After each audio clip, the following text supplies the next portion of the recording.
Spirituality, the discipline for doing business with the unknown.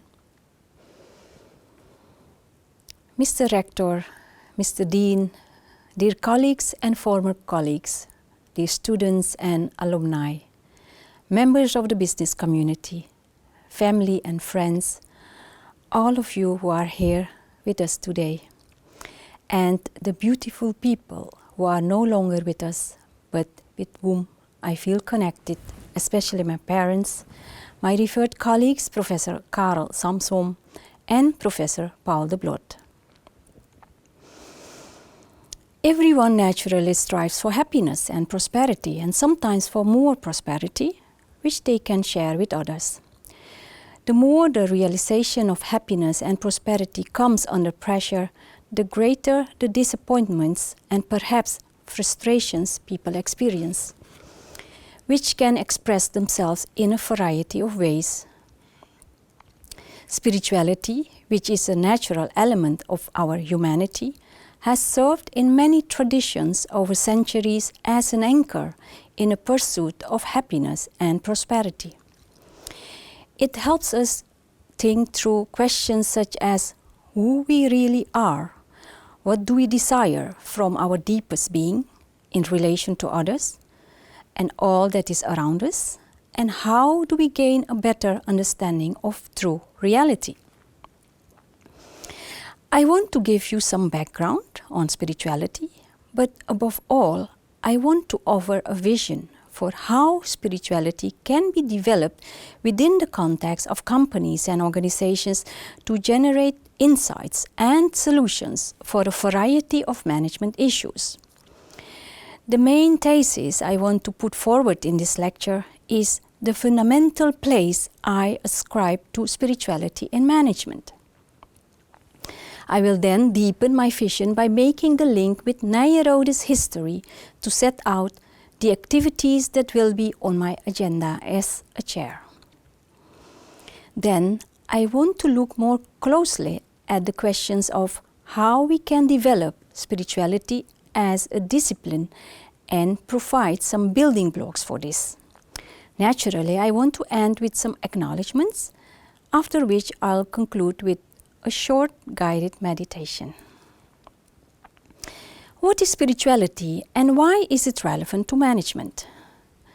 The word spirituality, as we use it in an everyday context in the West, has traditionally been associated with religion.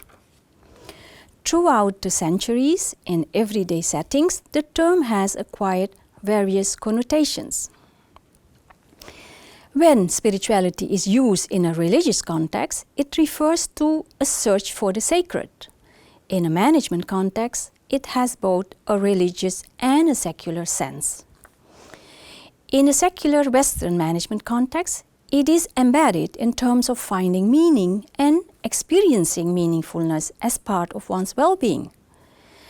If we include insights from beyond the West, then its basis is mainly philosophical and is linked to the question, how can we understand and experience our deeper self to be able to realize happiness in life?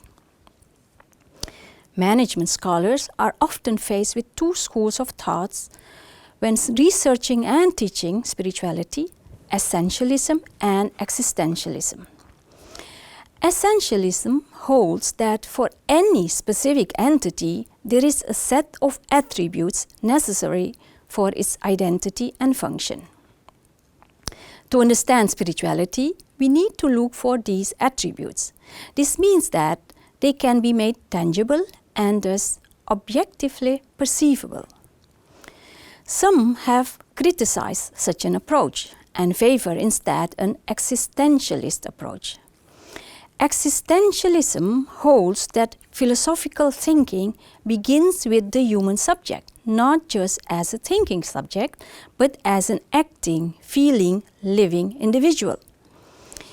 In recent years, together with colleagues, I have introduced a third position using the term integrative, which regards spirituality as a worldview. This has several advantages. It isn't tied to any geography or religious movement, and it gives spirituality a philosophical embedding and psychological footing in a management context. In doing so, I have defined spirituality as the ability of any entity to become aware of its connection with its existence beyond perceived existence. I proposed this definition, which was used on my previous research at my inaugural address for my appointment as professor at Vrije Universiteit Amsterdam. And in this lecture, for my appointment here at Nyenrode Business Universiteit, I want to build on this definition.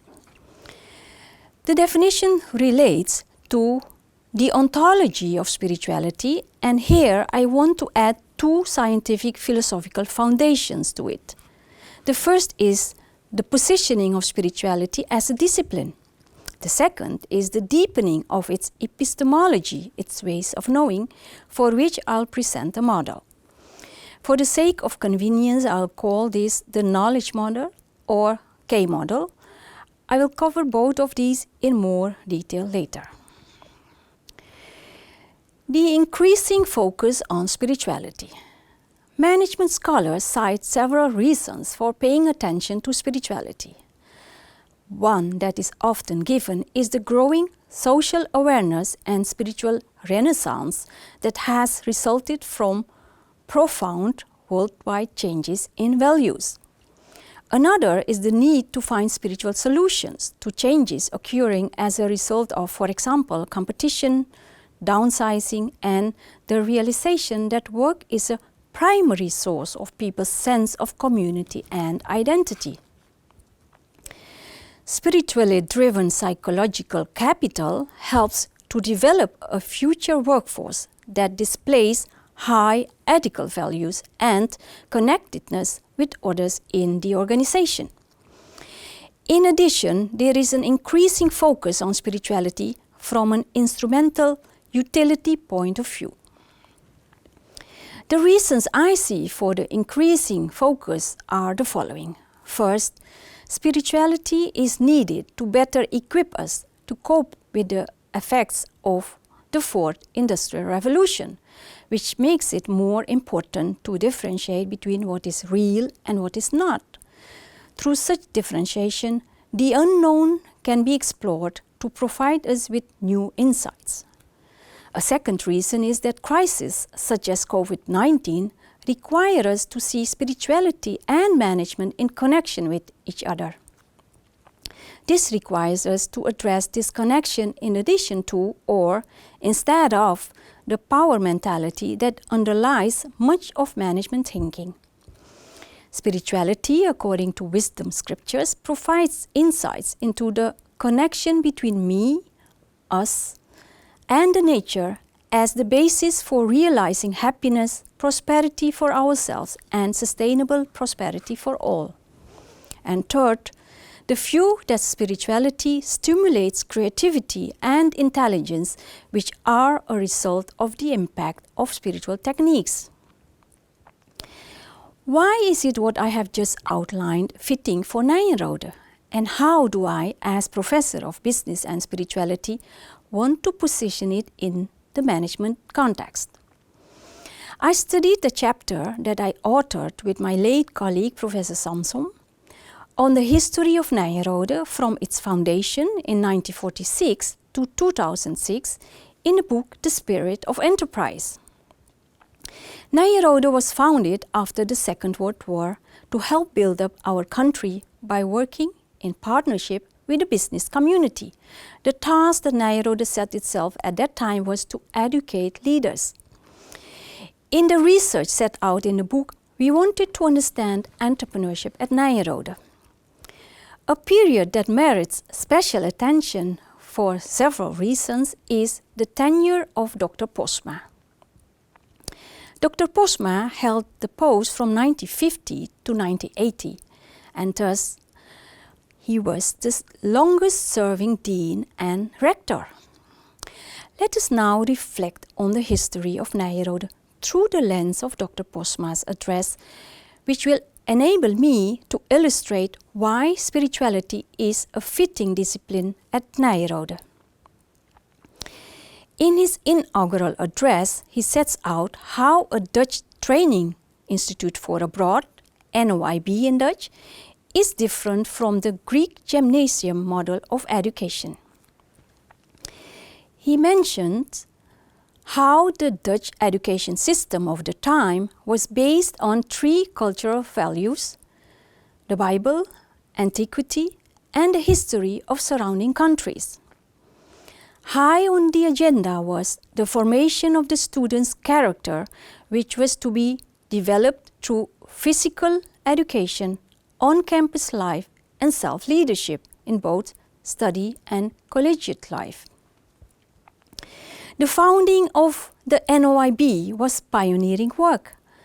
To quote Dr. Posma, "For some, this was not a step, but a leap across a deep, almost unbridgeable gulf between the world of the spirit and that of business cynicism, or also between the world of reality and that of a dreamed and dead past." End of quote.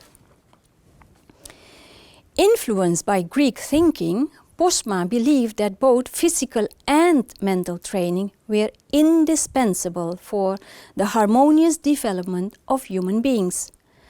Now, as we face new challenges in a world with many issues, it is imperative for us to think deeply again and to dare to think big, to revitalize this philosophy of the harmonious development of students.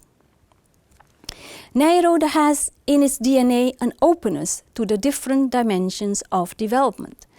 These are often referred to as the head, heart, and hands approach, something that also provides space to explore the unknown from the starting point of the harmonious development of students and the participants who attend our programs. Immersing management in spirituality. I want to present a vision in which I advocate immersing the discipline of management in spirituality. Each professor has an assignment that covers teaching, research, and social impact. I have 2 choices for how to go about working on such an assignment. The first is to connect with the current discourse, while the second is to unlock the hidden potential in business and organizations. In the first choice, spirituality would be seen as a theme, like other themes in the management discipline. In the second, spirituality would be seen as foundational to the management discipline. How then can we pursue the second? It requires us to experiment with the unknown. This means that we have to, as scientists, step out of the comfort zone, desire to embrace the unknown, dare to think, using a different consciousness, and design solutions that don't always build on what others have done. I would like to quote to you a well-known insight from Albert Einstein. "You cannot solve problems with the same consciousness that caused them." End of quote. Let's not keep using the same old ground to cultivate new insights. If we want to apply this insight, it means making space for a different consciousness so that employees, companies, and organizations can find new directions for solutions. To approach this different consciousness, I want to propose a number of principles that will guide the business and spirituality chair's activities. The first is that everything is consciousness and is connected to everything else as an integrative whole. The second principle is that reality is cyclical in nature. Until now, in management models, we have tended to think mainly in linear terms, for example, when considering the growth of a company. The third is that our mind is the instrument with which to reach this other consciousness. The activities of the chair.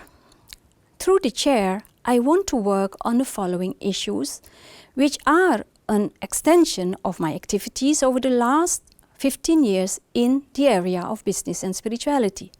First, education.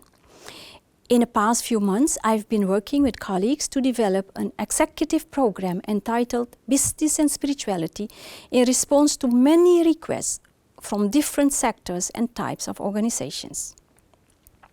Second, developing spirituality as a discipline. Here I want to contribute to the further development of spirituality as a discipline in management context because this is still in its infancy. Third, applied research and impact. I also want to further develop the insights from my research over the past 11 years for Buurtzorg Nederland. Central to this is self-organization as a form of decentralized organization and an approach that enables practical aspects of spirituality to emerge and develop. Such a form of organization can be used to nurture mindful activities and meaningful work in companies and organizations across sectors and countries. How can we develop spirituality as a discipline? Spirituality must position itself even more firmly in the domain of management research than it does today. At present, it still has the status of a theme that is taken up by various disciplines in the social sciences. Management researchers are doing their best to draw attention to the theme of spirituality in business and organizations.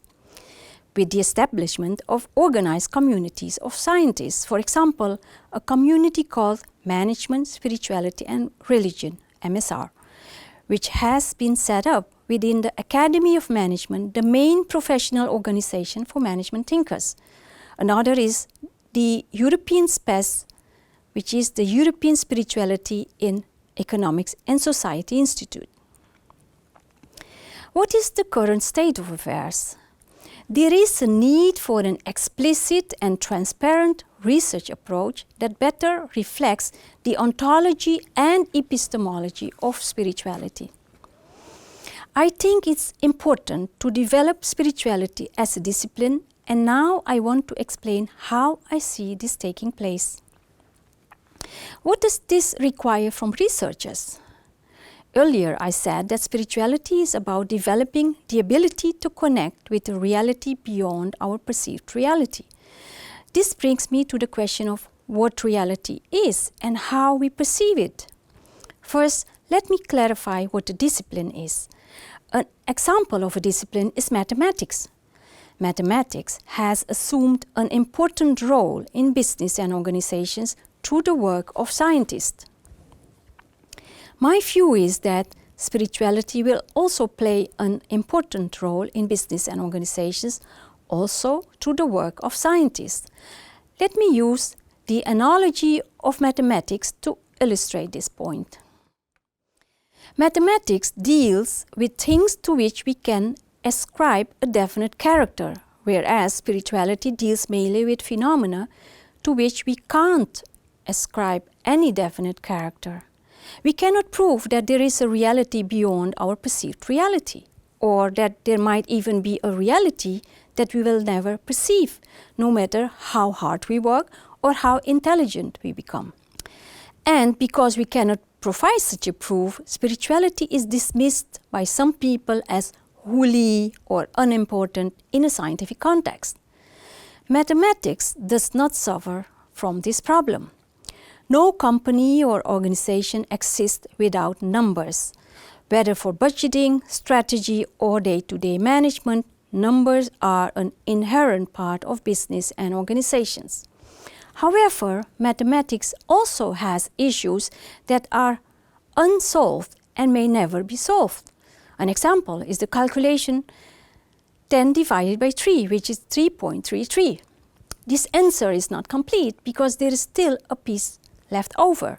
And how do you divide that piece? If we then do the calculation 3 times 3.33, the answer is 9.99 and not the full 10. Another example is 10 divided by 0, which is infinity. There is also an element of mathematics then that has no definite character. The symbol of infinity was introduced to set up a certain norm that people could adopt in order to share a common language. Yet nobody questions the symbol of infinity being introduced. In mathematics, there is also the phenomenon of probability, which indicates that something is not 100% certain. Despite this, we don't conclude that mathematics is wholly mystical or vague. For me, as a non-expert in the field of mathematics, the symbol of infinity is a nice representation of what I call beyond perceived existence, or the reality that goes beyond perception in my definition. Mathematics can explain a large part of reality, so why not set up a scientific discipline for the part of reality we cannot yet explain? And the discipline that lends itself best to this is spirituality. In doing this, we may need a different paradigm for science, with new approaches, methods, and techniques.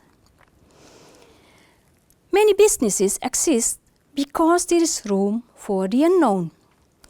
There is an acceptance that there is also something of reality beyond what can be perceived. There is room too for common sense. If this aspect of reality exists and, as is likely, begins to play an increasing role, the question is, should we not develop the discipline of spirituality into the discipline that explains those things that are not definite and less tangible? If we think long enough about it, we can say that everything has a spiritual component. We need an appropriate ontology and epistemology for this discipline. This requires new thinking from the current generation of scientists. Mathematics has shown us how to approach the realm of the unknown from the known. We can learn from mathematics, which has both a theoretical and an applied side. Thus, spirituality as a field can be divided into deep spirituality and practical spirituality. Deep spirituality can be experienced and is very difficult to understand completely through scientific frameworks. To understand this better, let's look at an interesting analogy from the study of the numbers 0 and infinity, compared with the numbers 1, 2, and so on. The 0 and the infinite are concepts that symbolize the unknown in the world of numbers. Despite the fact that they are unknowable, they influence and provide the basis for almost every aspect of mathematics. In a similar way, deep or pure spirituality like 0 and infinity, together with practical spirituality like 1, hold great promise for exploring both the knowable and the unknowable unknown. Some building blocks for a discipline. An explanation of the known-unknown continuum. Each discipline has a view of the reality of the phenomenon it wishes to study. According to philosophy, reality is an ontological property of being. Every entity, whether an individual, group, or organization, has in itself the capacity to interact with reality. In essence, reality includes both the material, objective, and non-material, subjective existence of something. Let's now examine what reality or existence is for spirituality as a discipline.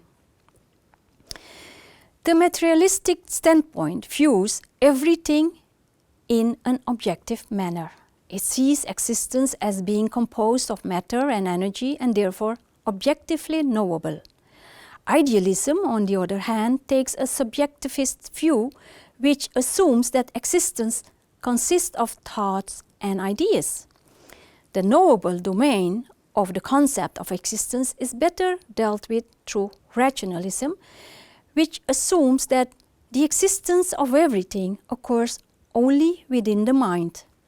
Then there are philosophies that put forward the concepts of transcendence and immanence, which define something beyond the limits of existence. In any attempt to reconcile these three philosophical different visions of existence, the first problem we encounter is understanding the nature of mind.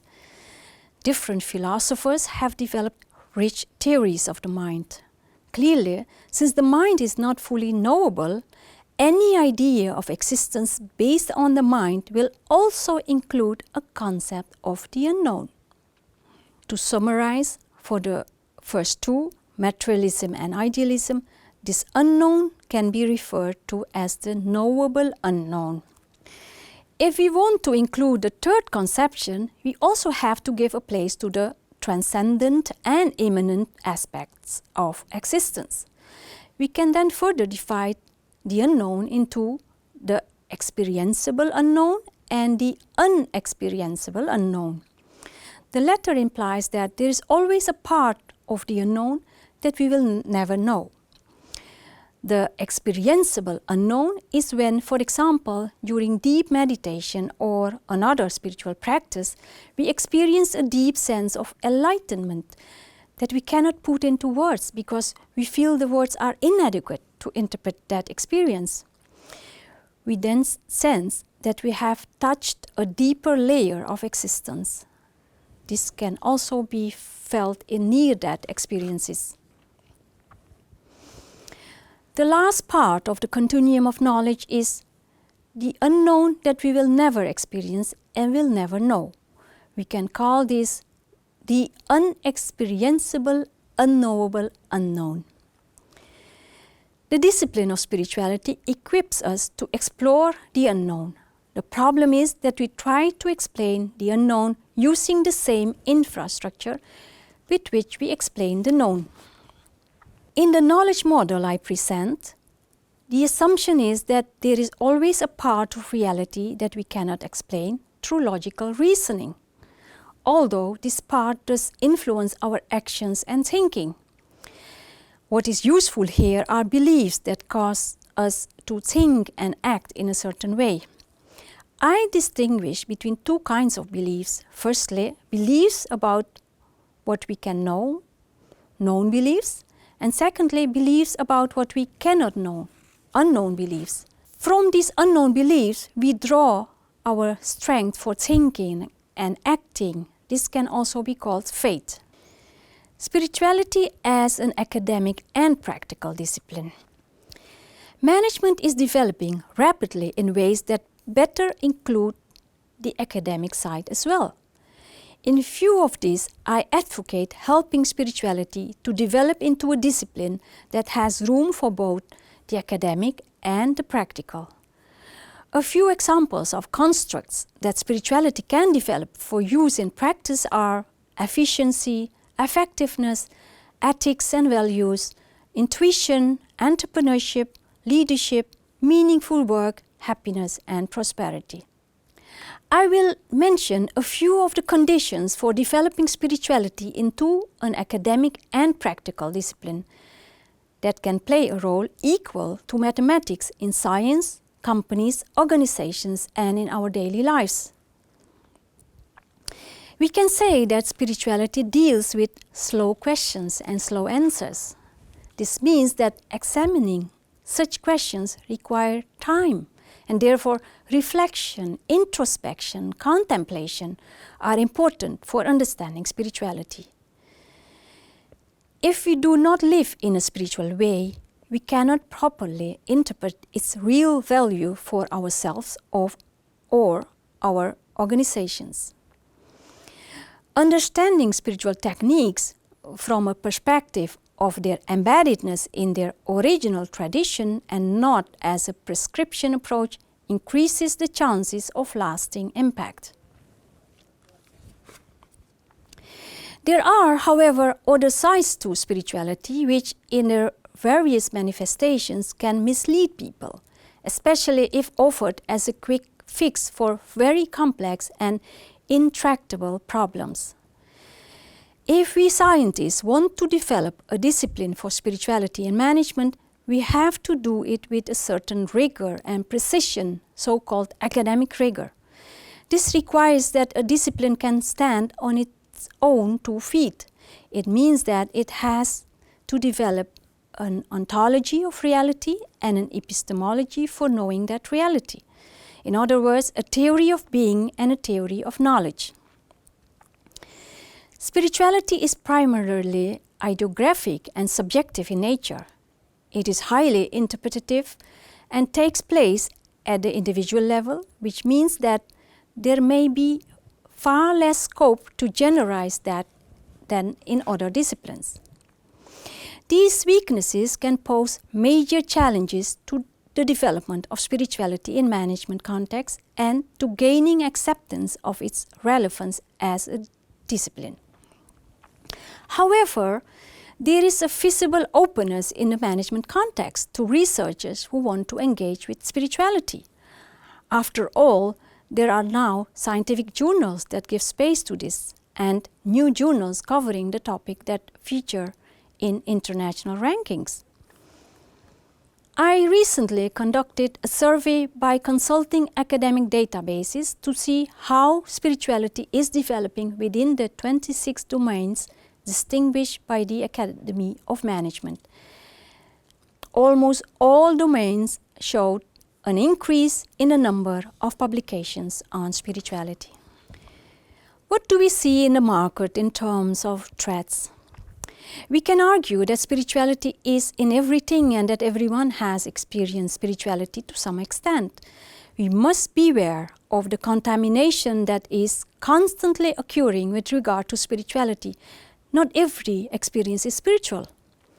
Spirituality is used as a default option for everything that is not objectively observable. Another contamination occurs by using the term holistic as a synonym for spirituality. The unknown is too often referred to as mystical, especially by people outside science. In this lecture, I have explained that I see the unknown as having a knowable and an unknowable part. This distinction is of great importance if we want to keep discussions and the development of insights about spirituality pure. In order to explore the knowable unknown, a discipline is needed to research and develop the exploration of the knowable unknown. By labeling spirituality as a whole as mysticism, we do not do justice to spirituality's potential as a discipline. What are the opportunities for spirituality? Spirituality can give substance to our lives in the form of meaningful activities from which we can derive satisfaction. This also applies to us as employees.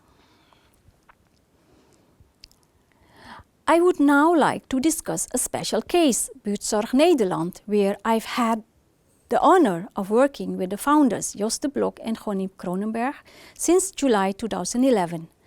I will use this example to show how the design of the organizational structure can provide space to explore the unknown, something I refer to as practical spirituality. We can see that this method of organization at Buurtzorg helps clients to become self-reliant. Employees experience the simplification of the organizational structure with its self-managing teams and the natural interweaving of support they need from ICT or a back office as a context that offers them freedom. This freedom comes from trust, which creates the space for them to think and decide for themselves what is good for a client's particular situation. It's about the continuous motivation they get from their work, always thinking about what fits best for their clients, using their clinical background, experiences and common sense to explore the needs and the possibilities of their clients. This requires an attitude of service toward both clients and team members. At Buurtzorg, this comes very naturally because in addition to addressing the known, everyone has the space to continually explore the unknown and attune to others, which generates renewed ways of thinking and working. To me, these are all expressions made possible by working within a context of practical spirituality.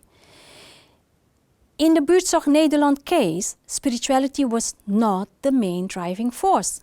However, by focusing on humanity as its most important value, space for spirituality and exploring the unknown came about naturally. I believe that the self-managing setting that Buurtzorg offers its employees is a very promising one for the long-term future. Conclusions. Spirituality in management is still in its infancy and must develop in the future as a distinctive and fully fledged discipline with understandable concepts, theories, models, and examples. Various business schools and universities embrace spirituality by offering courses and creating departments or chairs like this one. Nyenrode took a brave step in 2006 with the appointment of the late Professor Paul de Blot to work in the field of spirituality. Spirituality is a promising discipline for the future, and now is the right time to take it to another level as companies and organizations face increasingly large and complex problems. Past research shows the positive impact of spirituality on the sense of meaning and purpose, well-being, stress reduction, team building, creativity, performance, and innovation. The type of research questions I will address are: why, when, and how do employees, entrepreneurs, and leaders become aware of the continuum of the unknown? Why, when, and how some employees, entrepreneurs, and leaders, and not others, become aware of the potential of the unknown for their organization or businesses? Why, when, and how does knowledge of the unknown help in doing business for the benefit of different expressions of prosperity and happiness for individual, company, or organizations?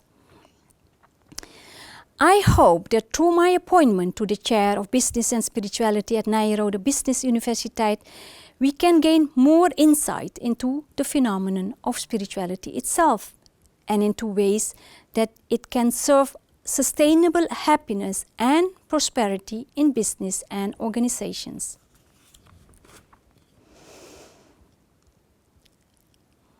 Ladies and gentlemen, this is my third inaugural address. The first was in 2011 for the University of Applied Sciences Arnhem in Nijmegen, when I became Professor of Entrepreneurship, Professor of Practice in Entrepreneurship to be precise. The second was in 2019 for the Vrije Universiteit, when I accepted the Professorship of Hindu Spirituality and Society. Today I'm enormously proud to be standing here at my beloved Nyenrode. Coming to the end of this inaugural address, I would like to say a few words of thanks. Dear members of the Executive Board and the members of the Appointment Advisory Committee of Nyenrode Business Universiteit, I would like to thank you for the trust you have placed in me to further develop this beautiful field of business and spirituality. I would also like to thank my colleagues, Professor Henk Kiefiet, Professor Rob Blomme, and Professor Ronald Jurissen, who have been committed to my appointment and the continuation of the Chair of Business and Spirituality at Nyenrode. I would also like to thank my fellow professors who have joined me in the inaugural procession today from the Vrije Universiteit, Universiteit of the Humanistics, and of course our own Nyenrode Business Universiteit. As you can imagine, over the years I've met many people, colleagues, students, clients, and audience for my presentations at home and abroad. Without doubt, many have had a lasting influence on me. I would like to thank them all. In particular, I'll mention two colleagues who are sadly no longer with us, Karel Samsom and Paul de Blot, two professors who asked me to help develop the theme of entrepreneurship and the theme of spirituality in business. I also want to mention a few people who have supported me in my experiments with the research ideas and approaches that laid the foundation for what I've shared with you today. Jos de Blok of Buurtzorg Nederland and Professor Harsh Purohit, Dean of Banistali University in India, to name just two. Now I would like to thank my family. First of all, I want to thank my parents for everything they gave me. I also want to thank my husband, Wim Keizer, for continuously supporting my developments and career from the moment we were married in 1989. He has experienced at close quarters what it means for me to become a professor here in business and spirituality. When I started thinking about the date for this inaugural lecture, I instinctively decided on April 1st, which is Wim's birthday. Later, while writing this inaugural lecture, I realized that on April 1st it would be exactly 27 years since I started working at Nijenrode. So for me, April 1st isn't about jokes. It's about these beautiful reasons that make the formal acceptance of my professorship extra special.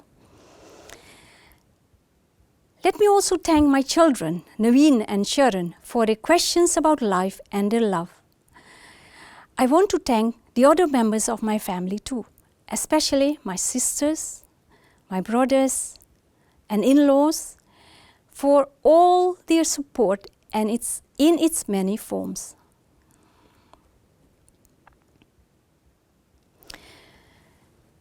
To conclude this address, I want to ask you to join me in a guided meditation. Thank you to our Rector Magnificus, Koen Becking, for giving me the opportunity to deviate from the usual protocol to share this with you. I'm now going to ask you to enjoy the silence around you while listening to me and following my instructions.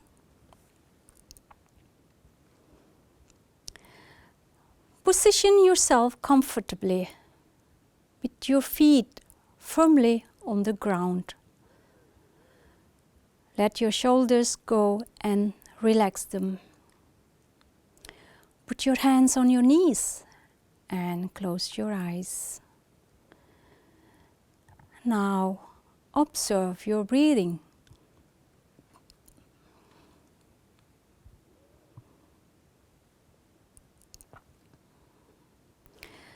I'm going to give you a few clues to guide your meditation, and when a few minutes are up, I will signal you to open your eyes. Become aware of your breathing.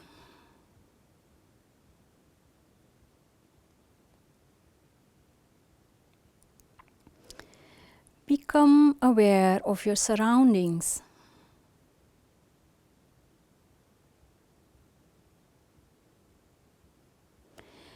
Become aware now of the whole universe around you.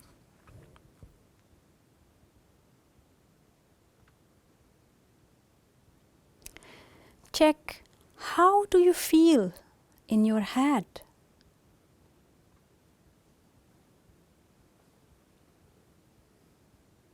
Your heart.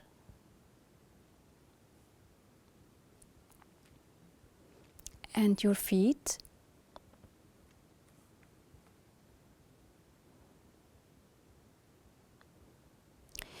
Now imagine that you are at the center of the universe.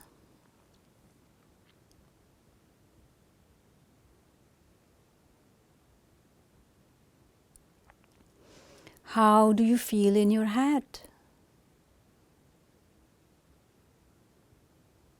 Your heart.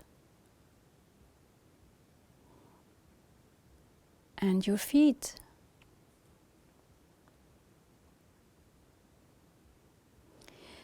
Keep your eyes closed. Now, remember that whatever direction you want to go in, there are no walls.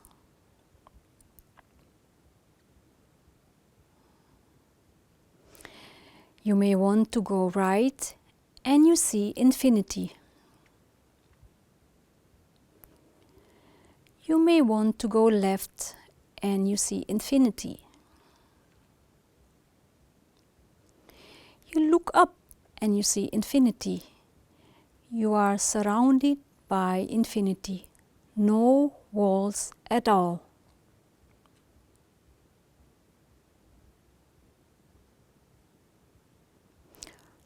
Check, how do you feel in your head?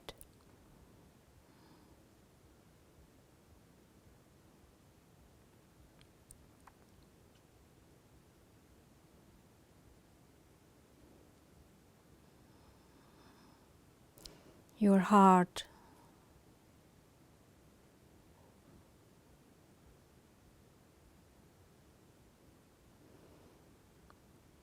And your feet.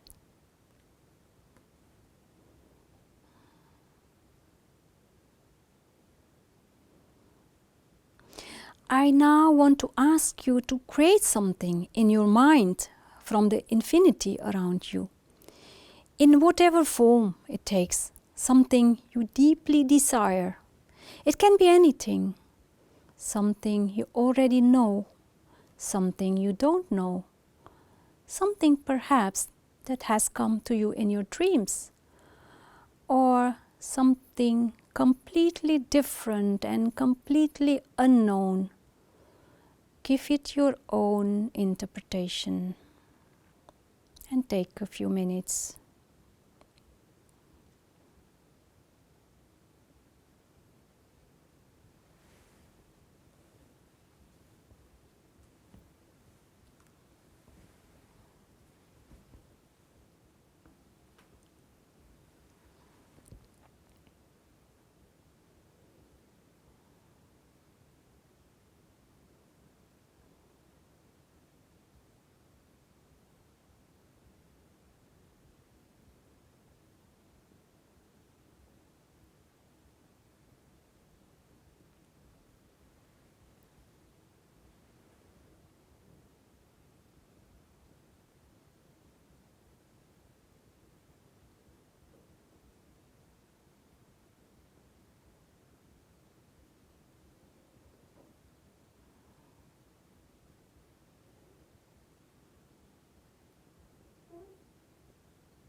Finish your creation in your mind.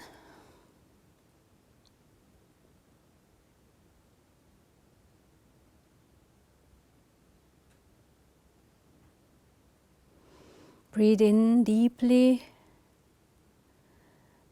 and out slowly.